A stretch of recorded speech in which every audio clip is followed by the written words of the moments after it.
মা হওয়া চারটেখানি বিষয় না। এই যেন দুর্গার ১০ হাতের মতো ১০টা হাত নিয়ে একটা বাচ্চার পেছনে ছুটতে হয়। হোক সে মা কোনো মানুষের, বা পশু পাখি, গরু ছাগল হাঁস মুরগি, বা বিড়াল কুকুরের। মা তো মাই।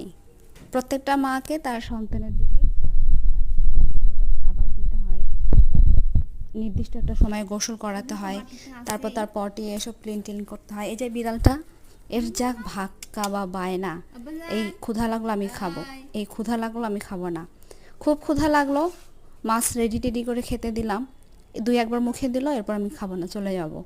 পিছু নিলাম, দেখি কত দূর যায়, ভদৌড়। আবার হয়তো ঘুরে ফিরে অনেকক্ষণ পরে এসে যখন খেতে যাবে,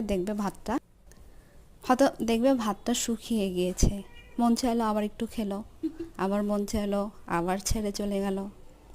এই যে ভয়েস দিতে দিতে দেখলাম আবার খাবারের কাছে আসছে। কখন যে কি চাই মন বোঝা মুশকিল।